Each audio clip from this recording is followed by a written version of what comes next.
Cuando veía bien hablarle y sabía que eras tú que te estabas moviendo. Quiero volver a aquellos tiempos donde pocos osaban tomar parte si estaban mal. Quiero volver a aquellos tiempos donde levantabas tus profetas y sacabas lo oculto a la luz, donde el pueblo tenía Gloria a Dios. temor. Por eso decidí volver a ti. Muchos ministros de hoy quieren grabar un CD para tener dinero y fama, y se le olvida que esto es para ministrar a las almas. Hay que dar por gracia lo que por gracia hemos recibido. Es lo que tú me enseñaste, es mi Cristo. Bueno. Ministro de hoy predican de la palabra, pero no conocen a Dios de él. Es verdad, pero entiendo yo. Es más que palabra, esto es una vivencia. Gloria a Dios, bendiga, hermanos. Para tener la vida eterna. Aleluya. Feliz año nuevo, feliz año 2025. Tremendo, gloria al nombre de Jesús. Dios me le bendiga. Mira, hermano, quiero hacer este video con mucha objetividad, mansedumbre, para poder edificar. Noto mucha confusión a la hora de hablar del tema del pecado. Y a la hora de la disciplina noto mucha confusión en el pueblo. Y quiero marcar ciertos puntos, ¿verdad? A modo de poder educarnos en la palabra del Señor. Yo hace poco escribí un post y le voy a explicar el objetivo. Y yo dije que hay pecados ocultos que siempre han estado en la iglesia y siempre los habrá. Pero lo que me preocupa es en la iglesia de hoy, que no es hasta que no se publica por Facebook que nadie se entera de los pecados.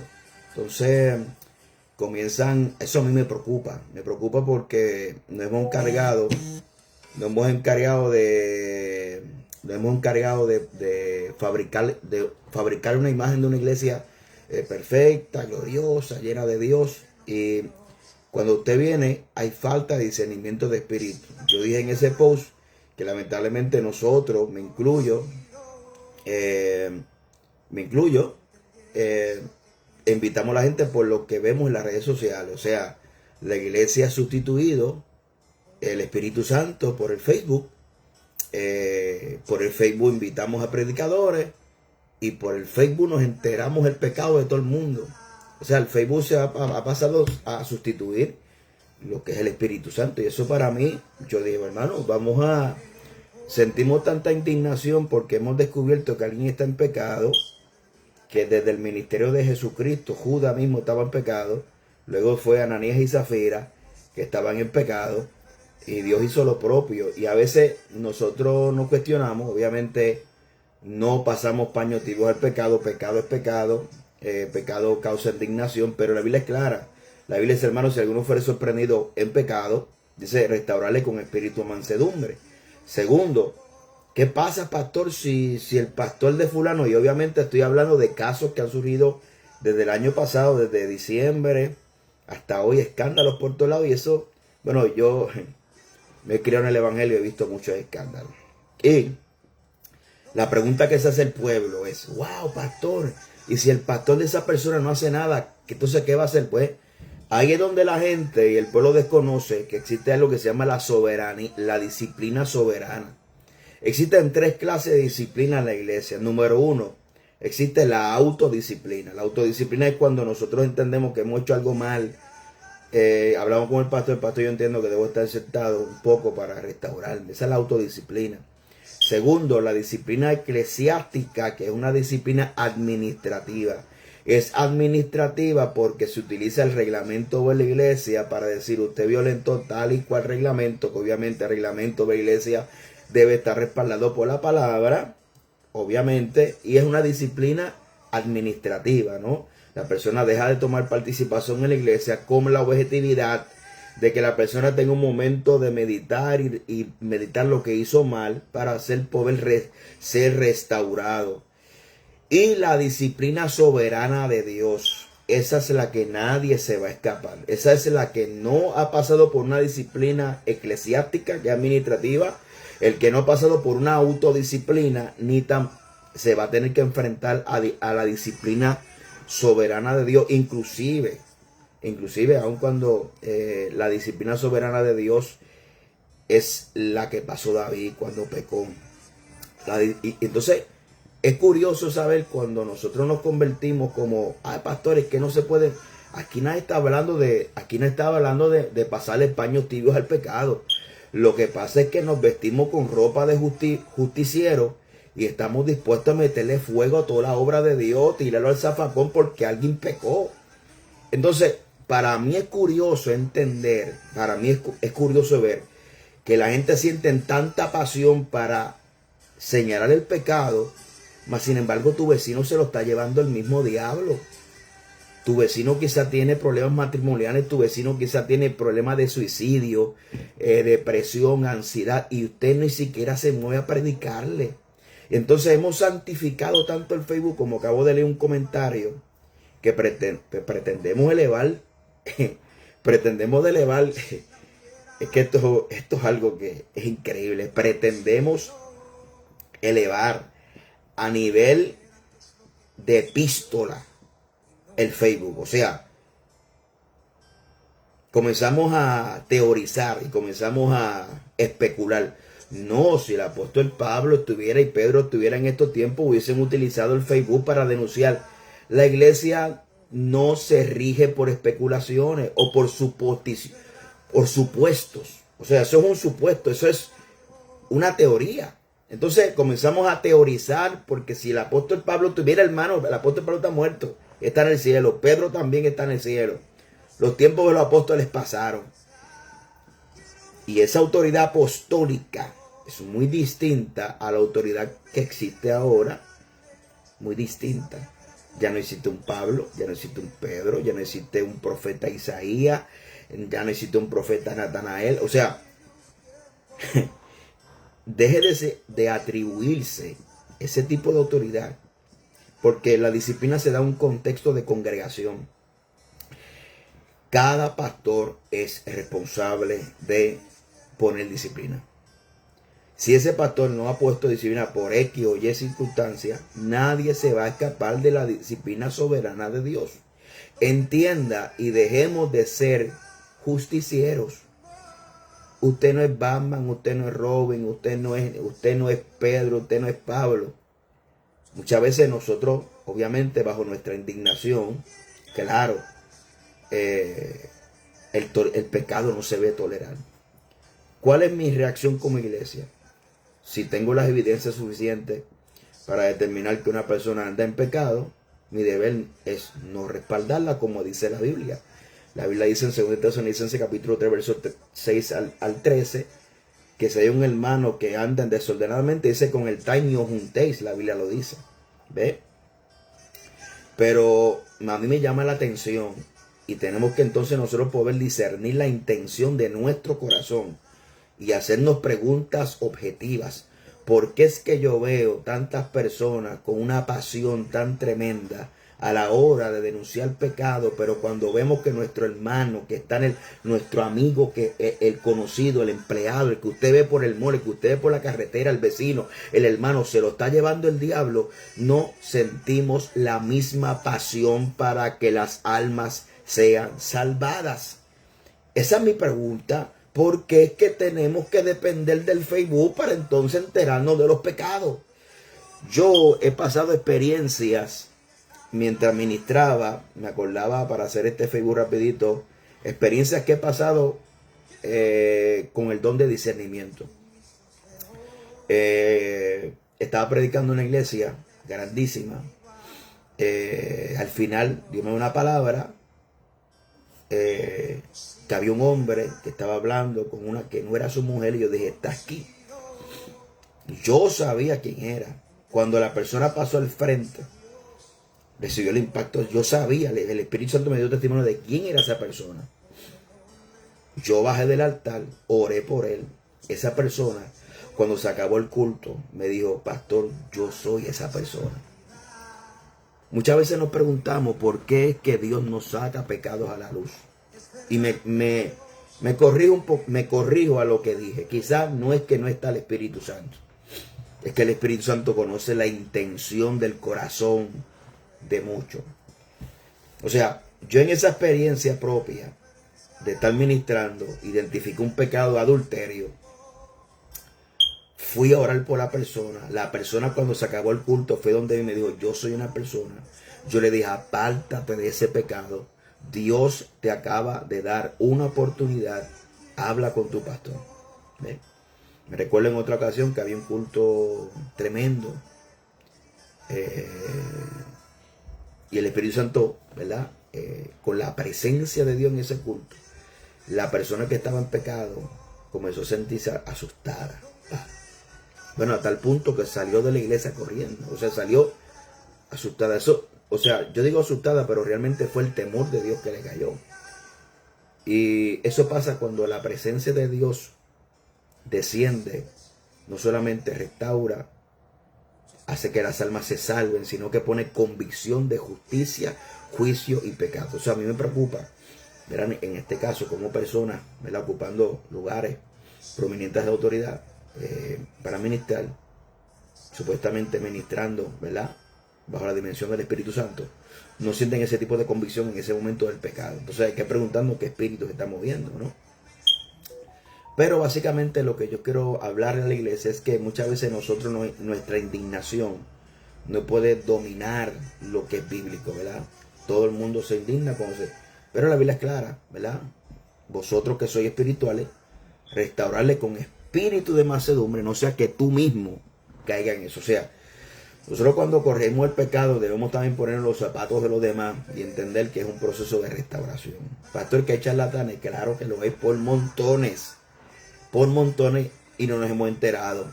En estos días yo hablaba un tema acerca de la liberación. Y alguien estaba diciendo: pastor, ¿por qué es que ya la gente no se manifiesta en liberación? Yo dije: porque no todas las liberaciones se manifiestan, los demonios se manifiestan. Hay liberaciones que la gente está ahí y esos espíritus salen. Hay otra cosa que dijo un gran pastor, un siervo del Señor. Dijo: los endemoniados más peligrosos andan con chaquetas y corbatas. Y eso es una verdad. Yo sé que suena duro, pero es una verdad. Pero cuando nosotros vamos, ¿verdad?, hablando del tema acerca de la disciplina, la gente se indigna porque se enteran que fulano, mengano, el pastor no lo puso en disciplina y que lo va a poner en disciplina. Hermano, nadie se escapa de la disciplina soberana de Dios. Nadie. Entonces, muchas veces nosotros miramos mucho los procedimientos, la organización, y nos olvidamos que por encima de la organización, por encima del pastor, por encima del presbítero, por encima del concilio, por encima de quien sea, está el soberano Dios que tiene el control de su obra. O sea, usted sabe que Dios todo lo conoce. Todo lo conoce el Señor. Y Pablo dice que hay pecados que se descubren ahora y hay pecados que se descubren más tarde, o sea, en el día del juicio final. Hay cosas que se sabrán ahora y hay cosas que pasarán bajo el radar encubierto. Nosotros no podemos tener esta curiosidad de entender, porque una cosa es el discernimiento. El discernimiento no te convierte en que todo lo sepa. Ese otro mal concepto. El discernimiento de espíritu no te convierte en omnisapiente como Dios. Incluso cuando usted ve la historia, gloria al nombre de Eliseo, y la mujer que se murió, el niño que él profetizó que esa mujer era estéril, se murió, y llega Jesse. Esa mujer llega angustiada para ver el profeta. Jesse le sale al encuentro y Eliseo dije: deja que pase, porque Dios me ha encubierto lo que hay en su corazón. O sea, que Dios no solamente utiliza los dones, sino también utiliza los medios naturales, o sea, el hablar, el dialogar. Muchas veces tenemos este concepto de que el discernimiento de espíritu nos convierte en omnisapientes, que tenemos unos rayos X, que todos lo sabemos, que todos lo conocemos. No es así. Yo creo que una de las cosas que por qué Dios no saca pecado a la luz es por la falta de un corazón sano en la iglesia de hoy. Una de las cosas de las cuales Dios nos saca los pecados a la luz hoy es la falta de misericordia del pueblo, ¿verdad? Y utilizando el don de discernimiento, porque hoy ¿verdad? Independientemente, muchas veces uno habla de una forma para traer paz o para traer, ¿verdad? En el caso del post, mire hermano, yo lo que pretendo es traer una solución en medio de un conflicto, ¿verdad? Porque hay gente que está dispuesta a meterle fuego a la iglesia porque alguien cayó. Entonces estamos dispuestos a destruir la obra de Dios, a quedar mal delante de todo el mundo, y aquí al fin y al cabo perdemos todo como congregación. Perdemos todos como congregación.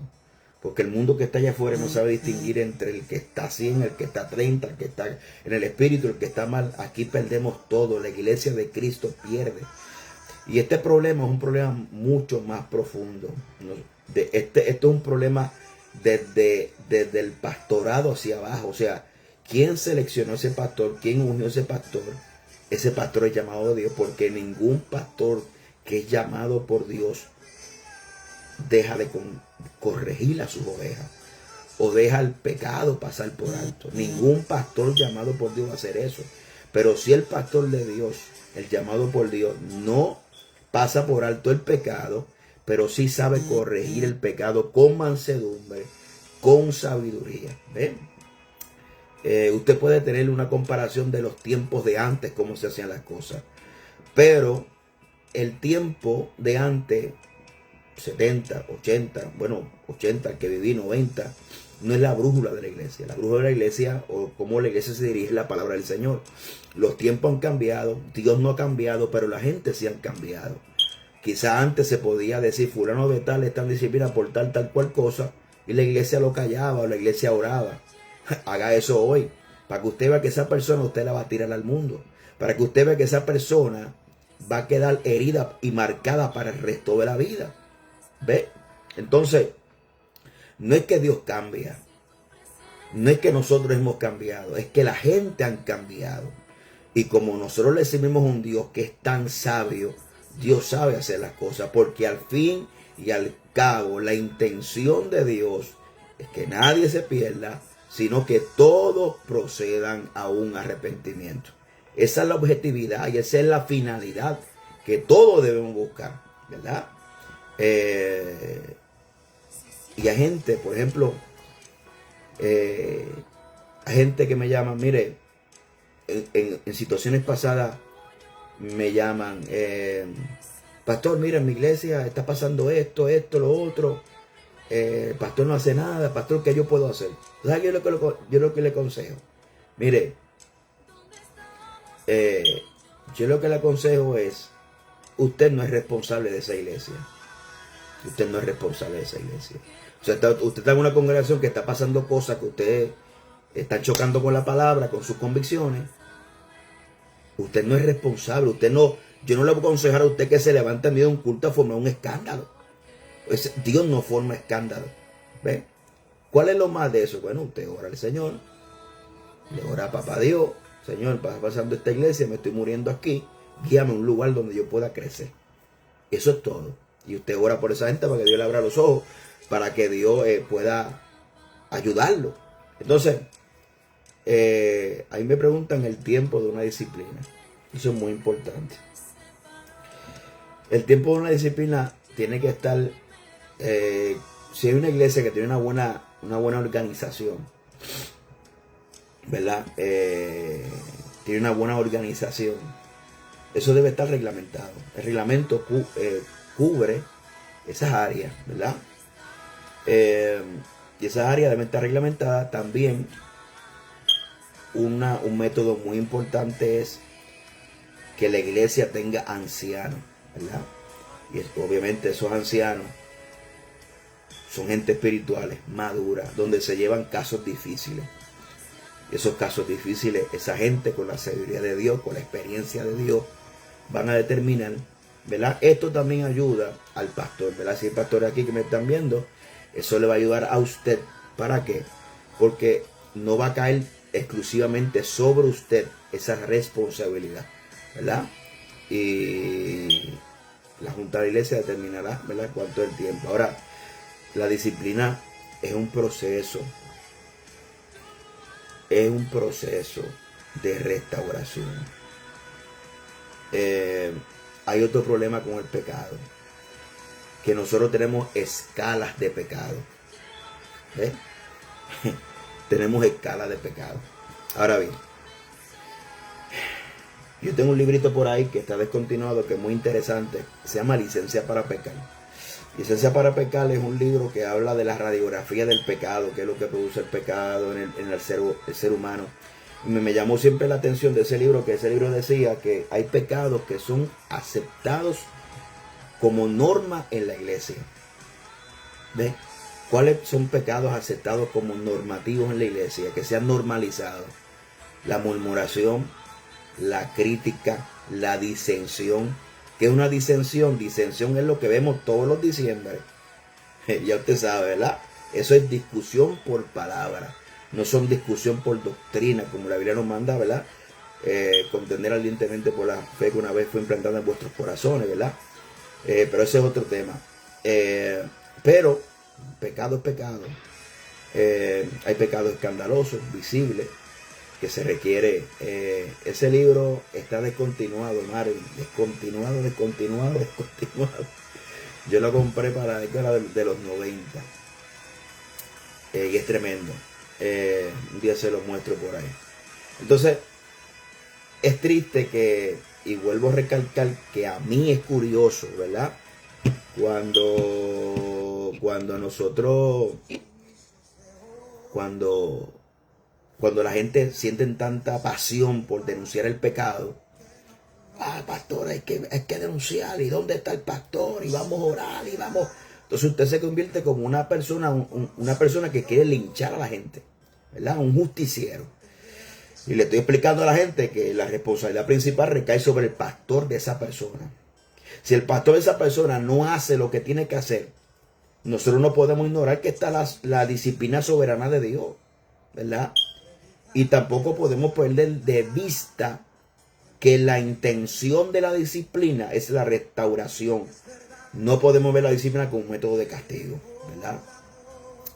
Porque el que usted quite la parte a una persona y la siente en la silla, no lo va a convertir en menos pecador. O sea, esta idea de que nosotros sacamos a la gente del altar en pecado y lo sentamos, ya automáticamente están libres de pecado. No. Eso no causa el perdón. El perdón del pecado sigue siendo cuando la persona se humilla delante de Dios, reconoce su falta delante del Señor, y ahí viene la restauración. El proceso disciplinario eclesiástico es uno reglamentario, ¿verdad? Es una disciplina eclesiástica administrativa.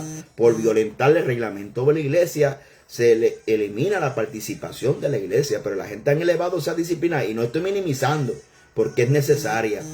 Pero si alguien no cumple la responsabilidad como pastor de ponerla en alguien disciplina, hermano, de Dios no se escapa a nadie. Entonces yo veo como que la gente quiere ocupar el lugar de Dios.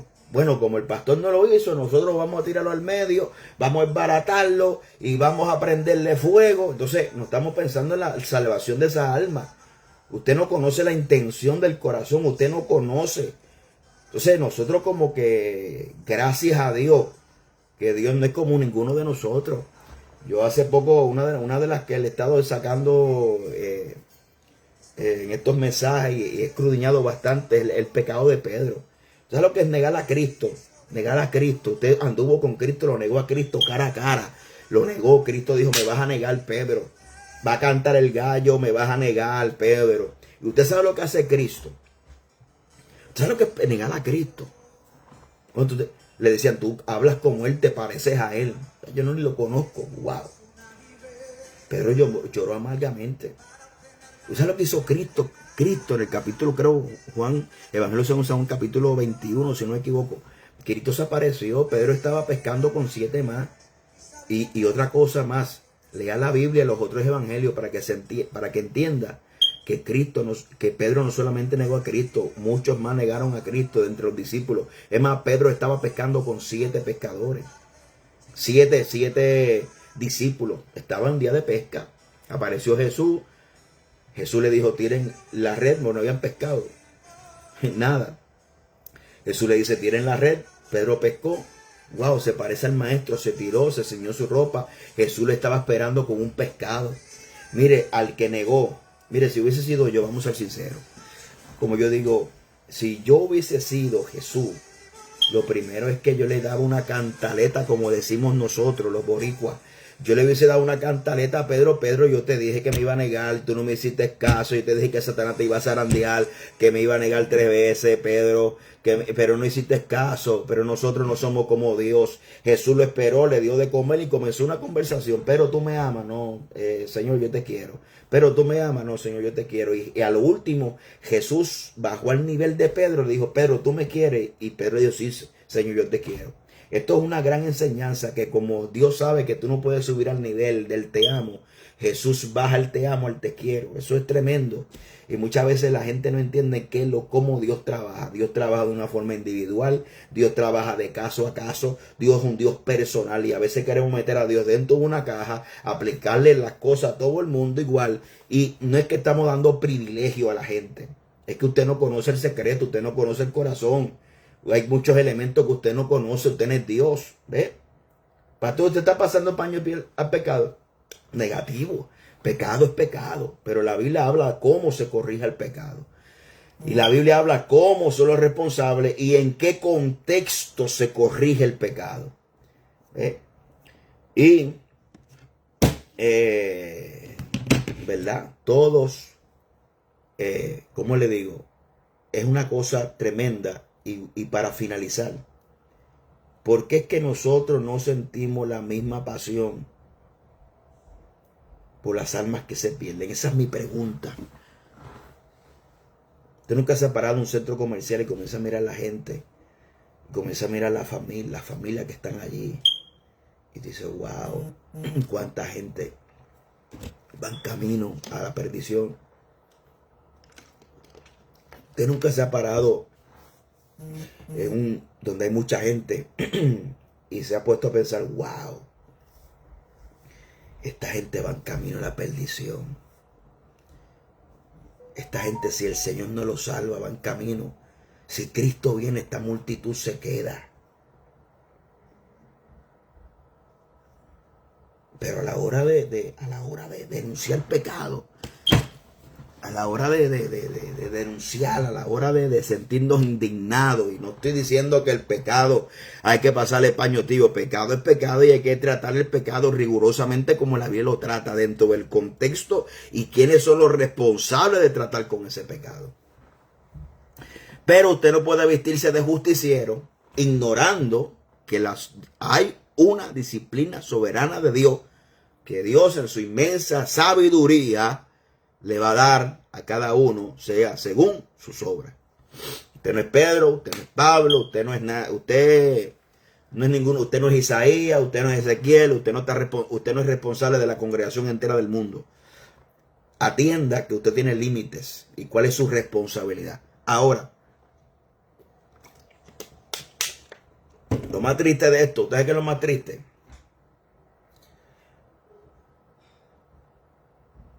Ajá, a mí Jessica Alejandro dice, cuando un pastor peca, ¿quién lo disciplina?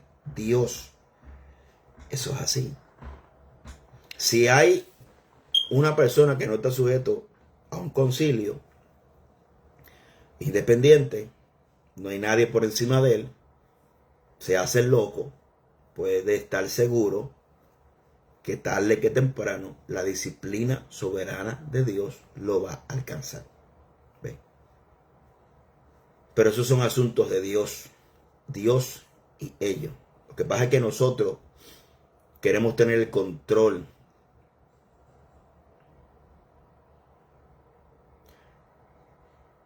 Nosotros queremos tener el control. Y no hay algo más que incomoda a alguien que perder el control. Hay cosas que nosotros no tenemos control de las variantes. Esa es una realidad. No tenemos control de las variantes. ¿Qué control yo tengo? Yo tengo control sobre quién yo respaldo. Yo tengo control sobre quién yo invito a mi iglesia. ¿Ve? Ese es el control que yo tengo. Pero yo no tengo control sobre quién va a invitar a fulano y que fulano invita a fulano. Porque usted no puede evitar que la gente... O sea, es como... varón, no te comas eso, que eso te puede subir la presión. No, pues si el varón lo que le gusta es el hamburger. Te va a subir los triglicéridos, te va a subir la diabetes. Usted se lo dice, pero la gente fuágata. Usted no puede evitar eso. Usted puede advertirlo. Pero hay que conocer los límites entre cuándo es que yo debo pararle ya y cuándo debemos dejar las cosas al Señor. ¿Ve? Ahora, y que Dios, hermano, haga como Él quiera. No, nosotros no, obviamente le pasamos paños tibios al pecado. Nosotros respaldamos al que peca. Nosotros debemos orar por esas personas, que Dios los restaure, que Dios trabaje con ellos. Porque al fin y al cabo, todos estos escándalos que pasan, que le digo, no estoy hablando de solamente un caso, estoy hablando de casos que llevan del año pasado. Y como usted ve que la gente hace en Facebook Live y celebran la caída de otro. O sea, esas cosas, yo digo, pero es que eso no es de cristiano. Claro, no estamos de acuerdo que el pecado esté en el altar. Pero otra cosa es celebrar la caída de otro. Otra cosa es alegrarnos. Otra cosa es, wow. Tú sabes, y al fin y al cabo, todos perdemos.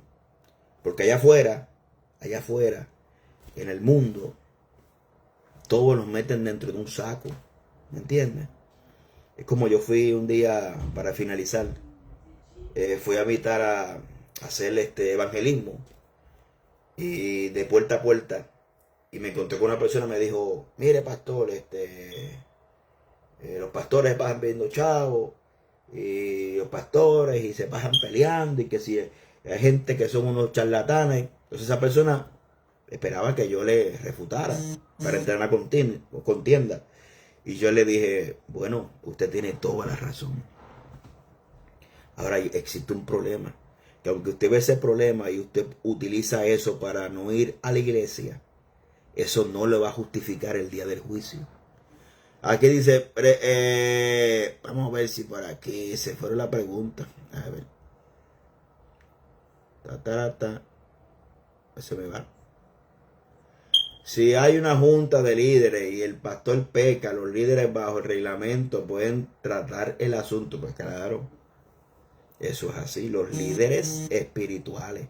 No que se forme un revuelo en la iglesia, una tercera guerra mundial y vamos a linchar aquí, pero sí se puede atender. De ese modo se puede atender eso, de ese caso, de ese modo.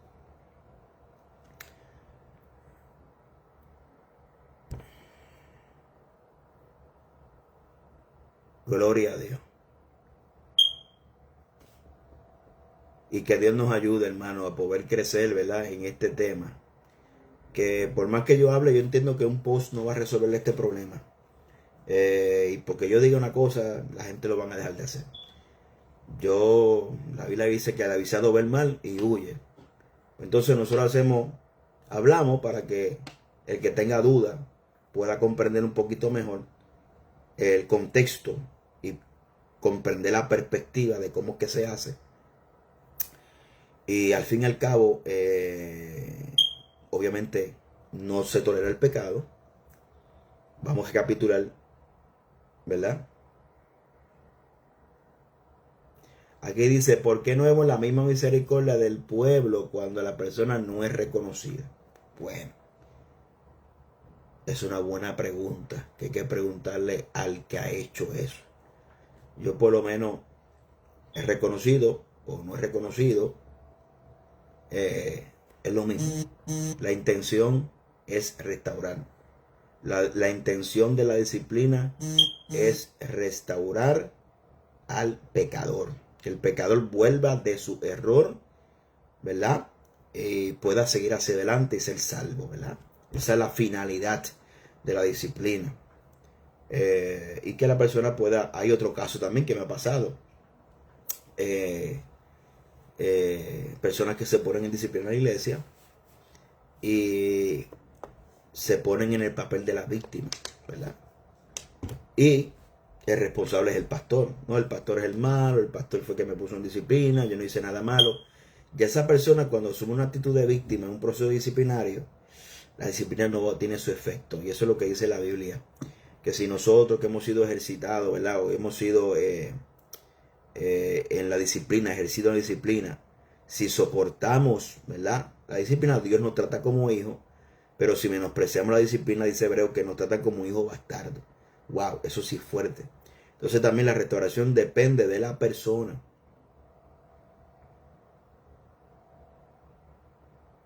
Dice aquí, señalar un pecado. Dice aquí. Vamos a ver que yo logro preguntar. No me hacía preguntas. Entonces cuando pongo el dedito ahí, se bajan completo. Se me perdió eso aquí. Vamos a ver. Dice por ahí que si señalar el pecado te convierte en un acusador. No. Siempre y cuando lo hagas en el foro correcto. ¿Verdad? Porque es una hipocresía tener el valor de decirlo a todo el mundo y no pararte frente a una persona y decirle, varón, Dios me dijo que usted está en pecado, ¿verdad? Dios, yo entiendo que usted está mal, ¿verdad?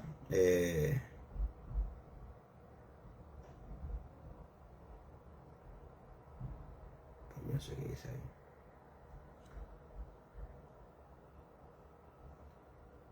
Amén. Tratamos de leer las preguntas, ¿verdad? Y tratar de contestarlas, pero señalar el pecado no. No, la Biblia más bien nos llama a restaurar el pecado, ¿verdad? Y a señalarlo dentro del contexto de otra cosa muchas veces que me preguntan, pastor, ¿qué yo hago? Que yo vea a fulano en pecado. Bueno, usted va ¿dónde usted va?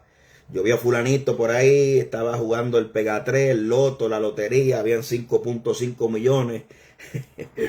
Y el hermanito estaba haciendo la fila. Pues ¿dónde que usted va? Pastor, mire, pastor, yo vi a fulano en esta conducta contra la Biblia. Entonces el pastor le va a decir, bueno, el pastor te va a decir, usted está dispuesto a estar en esta reunión como testigo.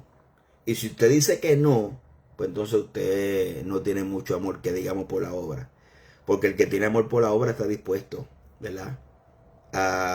Se usa como testigo. Mucha gente quiere señalar el pecado, pero quieren estar tras bastidores que nadie lo vea. Entonces su compromiso es pura hipocresía. Esa es la pura verdad. Cuando usted ve a una persona, la Biblia dice que vayas, ¿verdad? Tu pastor se lo diga, hay una reunión y se van a tomar la medida, ¿verdad? Ahora, si usted se lo dice al pastor y el pastor no hace nada, usted tampoco, ya usted libró su responsabilidad, ¿verdad? Dice por aquí, debería un pastor, dice, debería uno hablar con el pastor si está apartado y vio un evangelista fumando. Pues claro, si usted está apartado, vio algo, habla con el pastor. Ahora, tiene que entender algo bien claro, que ya una vez usted comunica algo, ya usted libra la responsabilidad.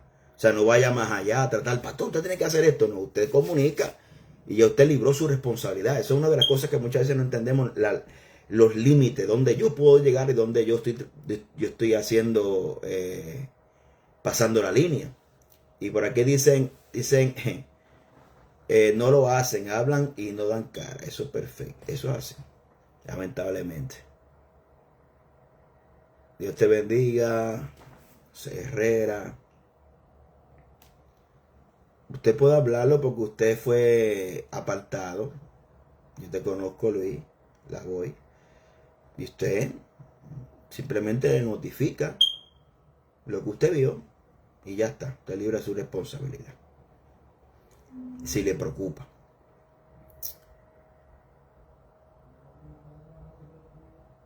Okidoki.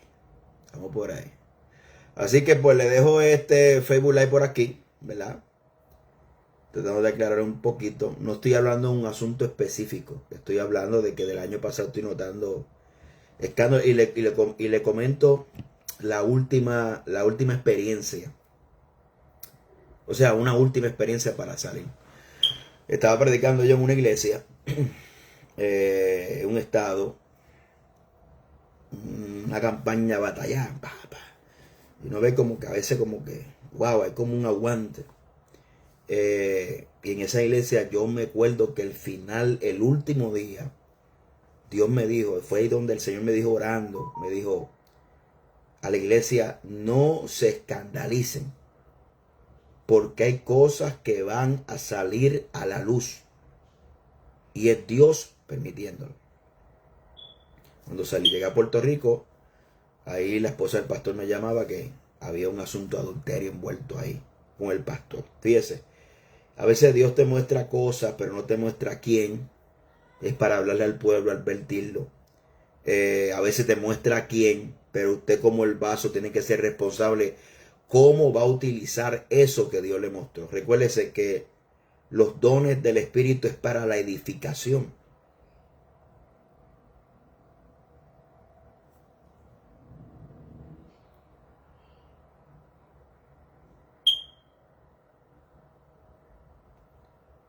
Dice por aquí que se van los mensajes. Pecado es pecado y yo pienso que todo debe decirse. Esa es la manera que se diga que al final si alguien peca y uno no le prende, lo deja saber, Dios no pedirá cuenta. Bueno, lo que pasa es que si tú no eres pastor no te vas a pedir cuenta a ti. Y si yo veo a un hermano pecando, yo se lo digo al pastor y el pastor es responsable de corregirlo. Ese es el problema, que la gente no sabe cuál es su responsabilidad. O sea, la gente ni siquiera sabe ser una oveja y quieren cruzar la línea de la responsabilidad del pastor. Y si el pastor no lo hace, Dios lo va a hacer. No somos Dios. O sea, ¿a quién Dios le va a pedir cuenta? Dios le va a pedir cuenta al que es responsable de esa oveja. ¿Sabes? Si fulano vaya a la iglesia tal más cual pecó, y yo lo sé, yo lo vi, me consta, yo hablo el pastor fulano de tal, yo lo vi haciendo esto y esto, el pastor va a hacer algo. Si el pastor no hace nada, el pastor es responsable. El que le va a pedir cuenta a Dios es el pastor. Y si el pastor no hace nada y la gente sigue ministrando con el micrófono, ¿qué es lo que yo puedo hacer? No lo invito, no lo respaldo, pero la justicia de Dios va a ser sobre esa persona.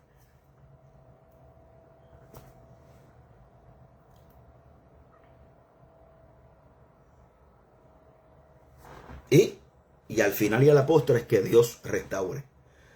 No es que Dios mata a la gente, aunque Dios hace como quiera. Dios se cansa y Dios es serio.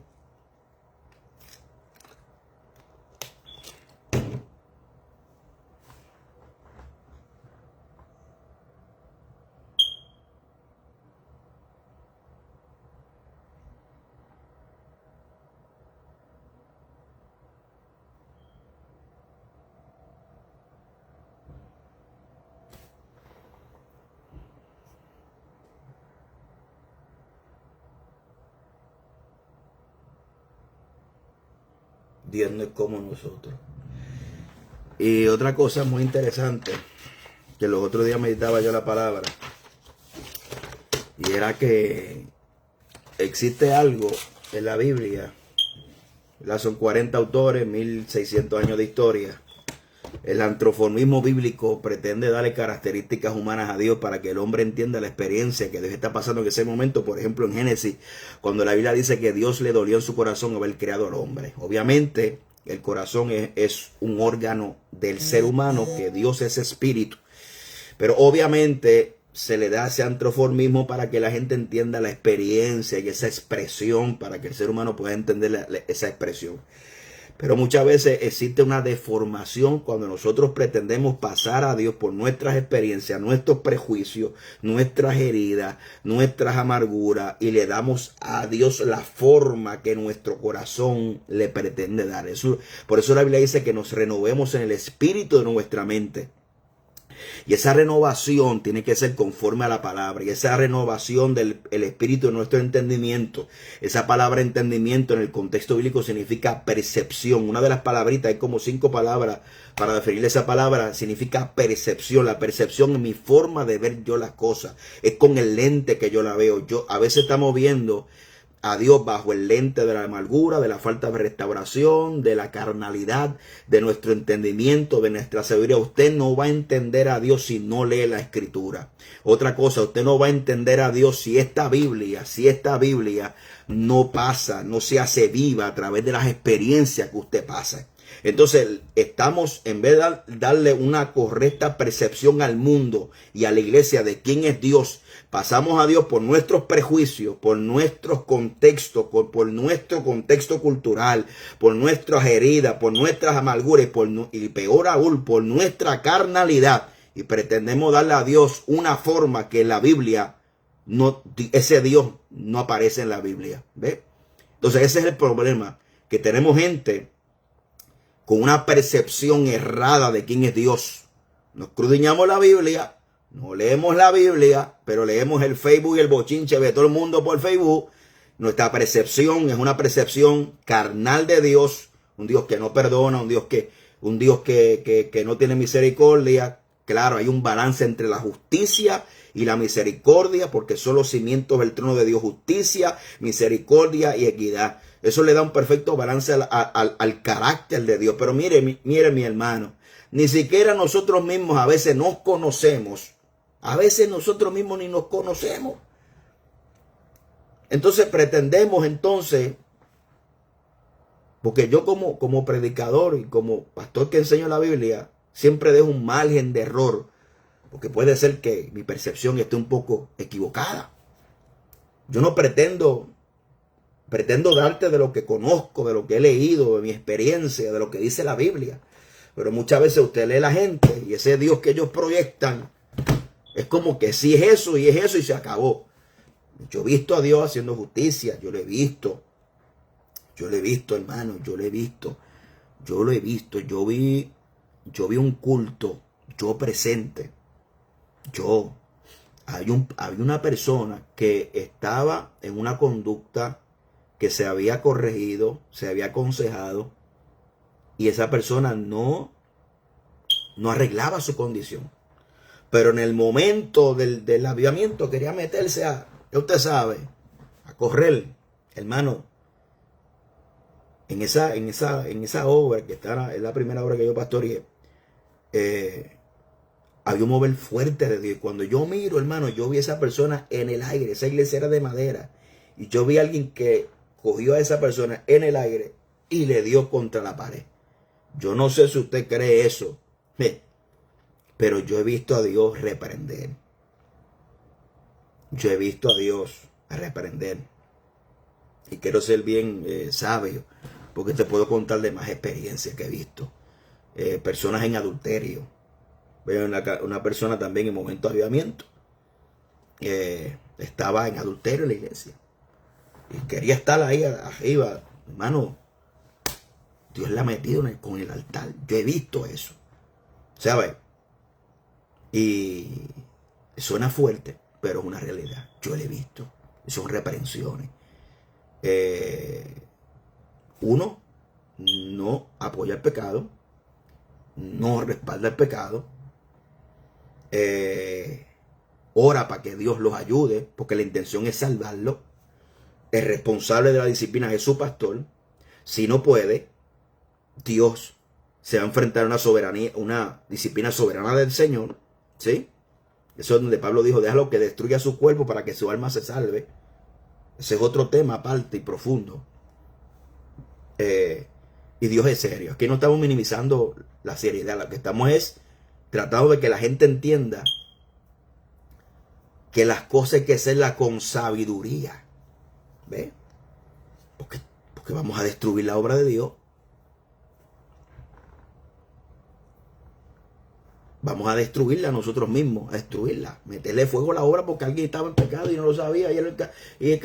Vamos a meterle fuego. Y el mundo viendo allá. Y otra cosa que me es curioso es que ¿por qué no sentimos el mismo deseo, el mismo pasión por las almas que se pierden? Pero sí sentimos pasión por denunciar el pecado. Hay que tener un balance. Así que Dios nos ayude. La palabra no cambia. Eso es así. Dios no puede ser burlado. cada cual recibirá todo lo que ha sembrado tarde o temprano. Indigna, sí. Yo me he indignado en muchas ocasiones sabiendo que hay gente que están en pecado, en relajo, en desorden y todo el mundo lo respalda. Eso indigna, sí. A veces tratamos de poner la justicia en nuestras manos, sí, porque yo lo he hecho. Y por eso te lo digo, hay que ser sincero, porque es fácil predicar de los pecados de los demás. Pero hay que hacerlo con sabiduría, ¿ve? Y orar. Mucha gente critica cuando uno manda a la gente a orar. Pues permítame decirle que Jesús, siendo Dios, oró muy de noche en el monte y para enfrentar la cruz del Calvario, tuvo que orar. Para vencer allá en la cruz, tuvo que renunciar a sus deseos, a lo que él quería para aceptar la voluntad del Señor. Entonces no me venga a minimizar la oración tampoco, ¿verdad? Porque estamos endiosando al Facebook, hay que cogerlo por el Facebook. Y entonces aquí el Facebook no es nada, ¿verdad? Aquí el Facebook no es una epístola de Pablo, ni de Pedro, ni de Juan. Entonces las almas se las está llevando el diablo que usted está haciendo. Bueno, se la está llevando dentro de la iglesia. Imagínense. Dios es serio. Con él no se juega. Pecado es pecado. Pero hay que tener sabiduría de las formas que se hacen las cosas. Y entender hasta dónde llega su responsabilidad. Como miembro de congregación, como ministro, como pastor. Dónde llega, dónde comienza y dónde se acaba. ¿Verdad? ¿Dónde se acaba? Bueno, le puedo contar otra experiencia también. Allá, en aquellos años, cuando se subía mucho al monte, aquella noche era las 2 de la mañana, 2, 3 de la mañana. En ese monte había más de 150 personas. Y yo fui testigo como una persona, gritando por misericordia, porque es otra cosa, cuando Dios te reprende, usted entiende que es Dios. Y estaba, hermano, entre los palos. Yo veía a alguien que la estaba arrastrando entre los palos. Yo lo vi, eso. ¿Ve? Y es así. Yo le voy a decir una cosa. La disciplina soberana de Dios es así que es fuerte. No se indigne porque es que los pastores no hacen nada. Porque fulano no hace. Tranquilo. Que esa disciplina, si usted no se humilla, esa sí que es fuerte. Esa sí que es mejor es mejor humillarse delante de Dios. Porque esa sí que está terrible. Así que Dios me le bendiga. Este ha sido el primer Facebook del 2025. Fíjese, no tenía pensado hablar de este tema, pero lo hablé. Espero que haya sido de edificación. Mi intención no es abonar más al problema y vaya, esto es un desastre, sino arrojar un poquito más de luz para que las personas hagan las cosas con sabiduría y pues sigamos hacia adelante.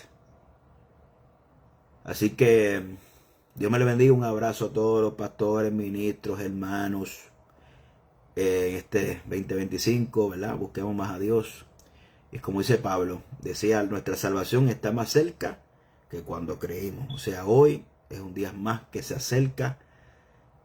Javier Rodríguez, esa es la mejor, la autodisciplina. Que Dios le traiga, ¿verdad? Busquemos a Dios como nunca antes. Muchas cosas en el panorama profético. Y que Dios nos ayude a perseverar hasta el fin, ¿verdad? Un abrazo para todos. Que Dios me le bendiga. Perseverante en Jesucristo. Podemos que no estemos de acuerdo en algunas cosas, pero tengan misericordia, por favor. Amén. Así que Dios me le bendiga. Un abrazo para todos.